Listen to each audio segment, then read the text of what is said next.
First crusade के बाद जब पश्चिमी ईसाई सेनाओं ने पूर्व की धरती पर अपनी कई रियासतें कायम की, तो उनमें काउंटी ऑफ एडेसा सबसे पहले स्थापित होने वाली रियासत थी। लेकिन विडंबना यह थी कि वही सबसे कमजोर कड़ी भी साबित हुई। भौगोलिक रूप से यह रियासत बाकी क्रूसेडर राज्यों से कटी हुई थी, चारों ओर से मुस्लिम इलाकों से घिरी हुई और भीतर से राजनीतिक अस्थिरता से जूझती हुई। फिर भी उसकी अहमियत कम नहीं थी, क्योंकि उसे बैतुल मुकद्दस की सुरक्षा की उत्तरी ढाल माना जाता था। सन 1144 ईस्वी में जब मोसुल और अलेप्पो के शक्तिशाली शासक इमादुद्दीन जंगी ने सुनियोजित अभियान के बाद एडेसा पर अधिकार कर लिया, तो यह केवल एक शहर का पतन नहीं था, बल्कि उस पूरे ढांचे में पहली गहरी दरार थी जिसे फर्स्ट क्रूसेड की जीत के बाद अजेय समझा जाने लगा था। यह घटना प्रतीक बन गई कि अब ताकत का संतुलन बदल रहा है। यूरोप में कैथोलिक चर्च के भीतर बेचैनी फैल गई। उन्हें महसूस होने लगा कि जिस पवित्र उद्देश्य के नाम पर हजारों लोगों ने अपना घर बार छोड़ा था, वही उद्देश्य अब खतरे में पड़ रहा है। बैतुल मुकद्दस की सुरक्षा की जो बाहरी दीवार एडेसा मानी जाती थी, उसके गिरते ही यह आशंका और गहरी हो गई कि अगर समय रहते कदम न उठाया गया तो पहली क्रूसेड की सारी उपलब्धियां धीरे धीरे हाथ से निकल सकती हैं। इसी भय, आस्था और प्रतिष्ठा के मिश्रण ने चर्च को एक कठोर निर्णय लेने पर मजबूर किया और परिणाम स्वरूप दूसरी क्रूसेड की घोषणा कर दी गई।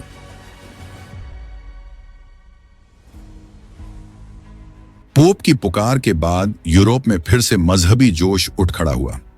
जर्मनी के बादशाह कॉनराड तृतीय और फ्रांस के राजा लुई सप्तम ने खुद इस मुहिम की कमान संभालने का ऐलान किया। इरादा साफ था, एडेसा को दोबारा हासिल करना, मुस्लिम ताकत को पीछे धकेलना और क्रूसेडर रियासतों को मजबूत बनाना। लेकिन इतिहास हमेशा इंसानों की प्लानिंग के मुताबिक नहीं चलता। एडेसा के पुराने हाकिम जोसलिन द्वितीय ने जल्दबाजी में बड़ी गलती कर दी। उसे यूरोप से आने वाली बड़ी फौज का इंतजार करना चाहिए था, मगर उसने खुद ही शहर को वापस लेने की कोशिश शुरू कर दी। शायद उसे भरोसा था कि शहर के ईसाई लोग उसका साथ देंगे, या फिर उसने नूरुद्दीन जंगी की ताकत और फुर्ती को सही से नहीं समझा। कुछ स्थानीय मदद से उसके सैनिक शहर में दाखिल भी हो गए और मुस्लिम पहरेदारों को पीछे हटकर किले में शरण लेनी पड़ी। हालात उसके हक में लग रहे थे, लेकिन वह एक बात भूल गया था, नूरुद्दीन की रफ्तार।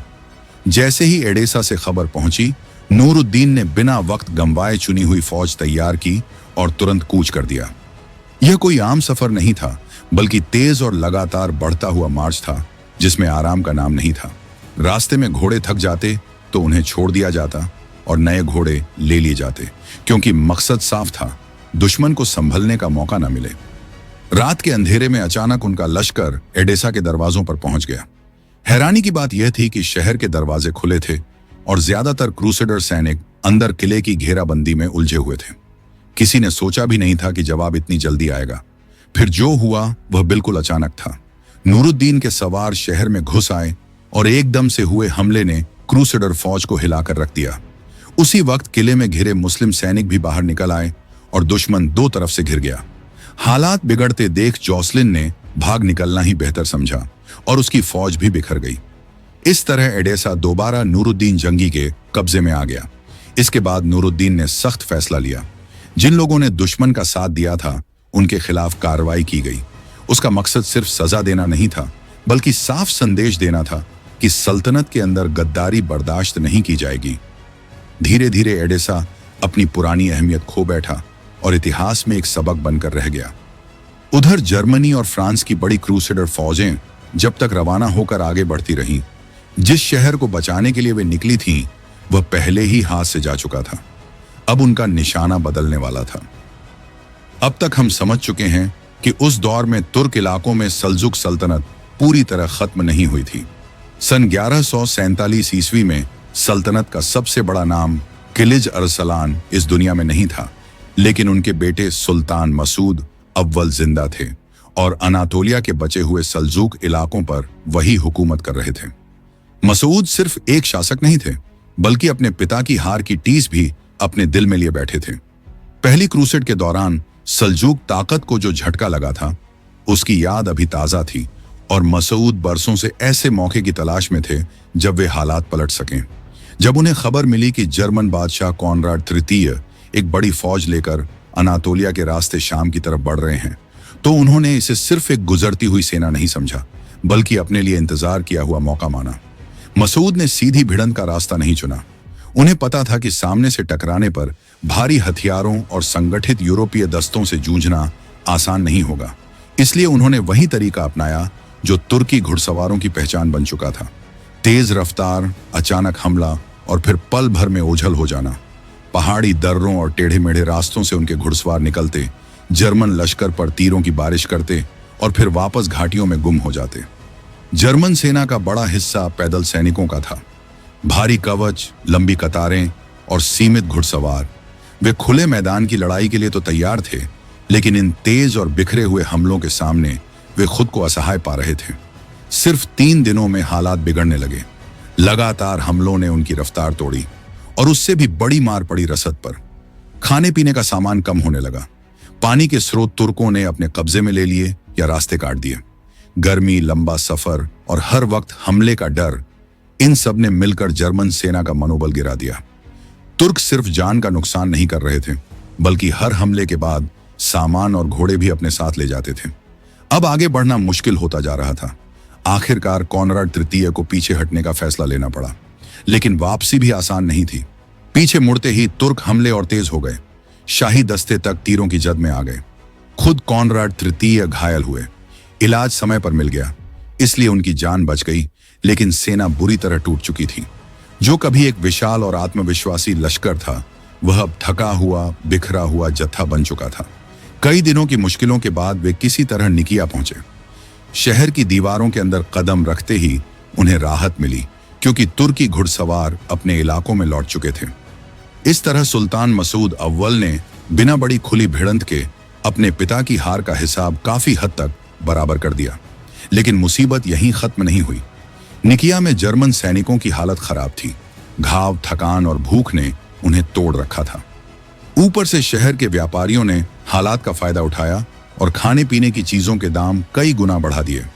जो सैनिक किसी तरह बचे थे, उनमें से कई हिम्मत हारकर वापस यूरोप लौटने लगे। पूरी मुहिम जैसे बिखरती नजर आ रही थी।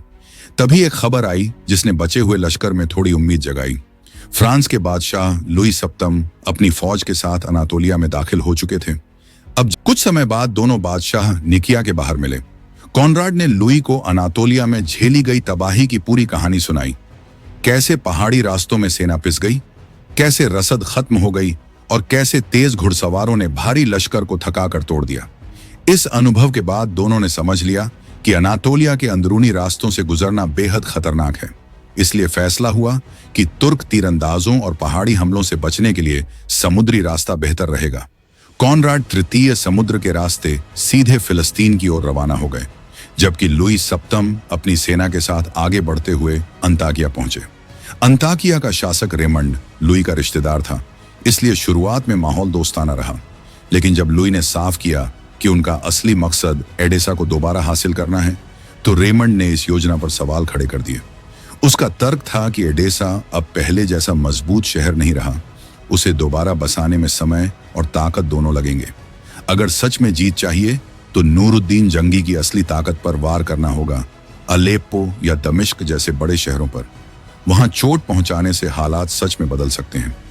यह योजना गंभीरता से सोची जा रही थी, लेकिन यहीं से दरबारी राजनीति और आपसी शक ने असर दिखाना शुरू कर दिया। फ्रांसीसी दरबार के अंदर मतभेद उभर आए। रिश्तों, सलाहों और निजी अविश्वास ने फैसले को उलझा दिया। समय निकलता गया और कोई ठोस कदम नहीं उठ सका। आखिरकार दोनों क्रूसेडर बादशाह फिर आमने सामने बैठे और एक नया लक्ष्य तय किया गया। अब यूरोप की 2 बड़ी ताकतें एक साथ थीं और उनका निशाना एक ऐसा शहर बनने जा रहा था जो उस दौर में मुस्लिम दुनिया का अहम केंद्र माना जाता था। एक ऐसा शहर जिसकी दीवारें सिर्फ पत्थरों की नहीं थीं, बल्कि सियासत, ताकत और इतिहास की भी थीं, और जिसके सामने पहले भी कई बड़े लश्कर अपनी किस्मत आजमा चुके थे। बैतुल मुकद्दस के बाद अगर कोई शहर क्रूसेडरों की नजर में सबसे ज्यादा अहम बन चुका था, तो वह दमिश्क था। लगभग 50 साल तक कई कोशिशों के बावजूद यह शहर उनके हाथ नहीं आया था। इसलिए दूसरी क्रूसेड के दौरान आखिरकार यह तय किया गया कि अब सीधे दमिश्क पर ही फैसलाकुन वार किया जाए। जुलाई 1148 में फ्रांस, जर्मनी और यरूशलेम की क्रूसेडर रियासत की संयुक्त सेनाएं दमिश्क की ओर बढ़ीं। यह एक बड़ी, संगठित और आत्मविश्वास से भरी फौज थी। उन्हें यकीन था कि इस बार इतने बड़े जमावड़े के सामने दमिश्क टिक नहीं पाएगा। लेकिन दमिश्क के शासक मुइनुद्दीन उनूर हालात से अनजान नहीं थे। वे समझ चुके थे कि क्रूसेडरों का अगला निशाना या तो उनका शहर होगा या फिर नूरुद्दीन जंगी का अलेप्पो। जैसे ही उन्हें यकीन हुआ कि फौजें दमिश्क की तरफ बढ़ रही हैं, उन्होंने तुरंत मदद के लिए संदेश भेजे। एक अलेप्पो में नूरुद्दीन जंगी को और दूसरा मोसुल में उनके भाई सैफुद्दीन जंगी को। दोनों ने कूच तो कर दिया, लेकिन उन्हें पहुंचने में समय लगना ही था। तब तक दमिश्क को अपने दम पर खड़ा रहना था। अगर सिर्फ दीवारों को देखा जाए तो दमिश्क कोई अजेय किला नहीं था।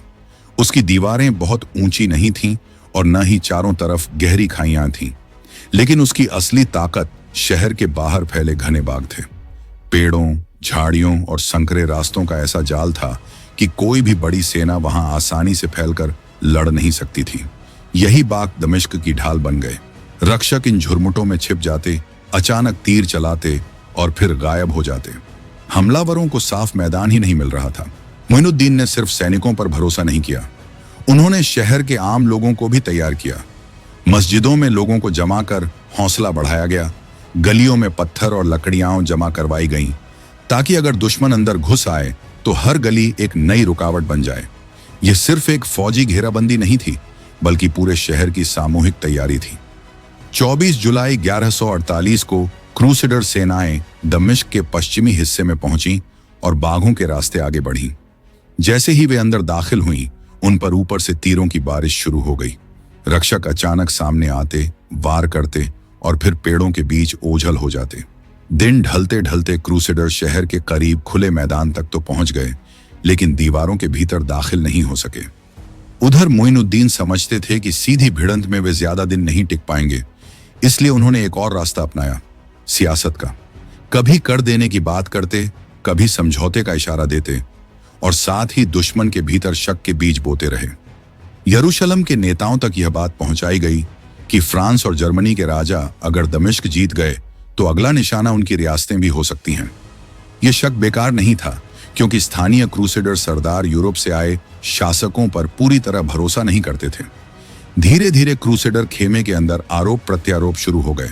कोई किसी पर दुश्मन से सांठगांठ का इल्जाम लगा रहा था, तो कोई नेतृत्व की नीयत पर सवाल उठा रहा था। 27 जुलाई को उन्होंने एक आखिरी कोशिश की। पूरी सेना को पश्चिम से हटाकर शहर के पूर्वी हिस्से की तरफ ले जाया गया, यह सोचकर कि वहां से रास्ता आसान होगा। लेकिन वहां पहुंचकर उन्हें वही सख्त प्रतिरोध मिला। अब न समय था, न भरोसा और न साफ रणनीति। 28 जुलाई 1148 को घेराबंदी खत्म करने का फैसला कर लिया गया। फ्रांसीसी और जर्मन राजा थोड़े ही समय बाद यूरोप लौट गए। न एडेसा वापस मिली, न दमिश्क जीता गया और न ही जंगी सल्तनत को कोई बड़ा झटका लगा। दूसरी क्रूसेड अपने लगभग हर बड़े मकसद में नाकाम रही। बिना किसी निर्णायक जीत के सबसे अहम निशाने से पीछे हट जाना ही उसकी सबसे बड़ी हार थी। इसके बाद हालात तेजी से बदले। कुछ ही सालों में साफ हो गया कि मुस्लिम दुनिया में एक नई और मजबूत ताकत उभर चुकी है, नूरुद्दीन जंगी। जहां यूरोपीय सेनाएं आपसी मतभेदों में उलझी थीं, वहीं नूरुद्दीन धैर्य और योजना के साथ आगे बढ़ रहे थे। उन्होंने एक एक करके क्रूसेडर रियासतों पर दबाव बनाना शुरू किया। सबसे पहले उन्होंने एडेसा के बचे हुए हिस्सों पर ध्यान दिया, जो अभी भी कुछ क्रूसेडर गुटों के कब्जे में थे। उन्होंने यह इलाका पूरी तरह अपने नियंत्रण में ले लिया और एडेसा के आखिरी क्रूसेडर शासक को गिरफ्तार करवा दिया। वह कई साल कैद में रहा और वहीं उसकी जिंदगी खत्म हुई। इसके साथ ही एडेसा की क्रूसेडर रियासत इतिहास बन गई। 1149 में उनका अगला निशाना अंताकिया बना, जो क्रूसेडरों का एक बड़ा सैन्य केंद्र था। नूरुद्दीन ने सीमित लेकिन चुनी हुई सेना के साथ कदम बढ़ाया। उन्होंने पीछे हटने का आभास दिया, जिससे दुश्मन को लगा कि वे दबाव में हैं। जैसे ही क्रूसेडर सेना आगे बढ़ी, मुस्लिम दस्तों ने उन्हें चारों ओर से घेर लिया। हमला इतना अचानक था कि संभलने का मौका नहीं मिला। अंताकिया के शासक रेमंड इसी संघर्ष में मारे गए। यह घटना क्रूसेडर दुनिया के लिए बड़ा झटका थी। हालांकि शहर की मजबूत दीवारों के कारण पूरा अंताकिया तुरंत हाथ नहीं आया, लेकिन ताकत का संतुलन बदल चुका था। फिर एक और बड़ा मोड़ आया। दमिश्क के शासक की मृत्यु के बाद शहर में अस्थिरता पैदा हुई। ऐसे हालात में वहां के सरदारों और प्रभावशाली लोगों ने खुद नूरुद्दीन को बुलाया कि वे आकर शहर की जिम्मेदारी संभालें। दमिश्क अब उनकी सल्तनत का हिस्सा बन गया। अलेप्पो और दमिश्क पहली बार एक मजबूत नेतृत्व के तहत एकजुट हुए। यह एक बड़ी राजनीतिक कामयाबी थी। 1163 में नूरुद्दीन ने त्रिपोली की तरफ रुख किया, लेकिन इस बार किस्मत ने साथ नहीं दिया। अचानक हुए हमले में उनकी सेना को भारी नुकसान हुआ।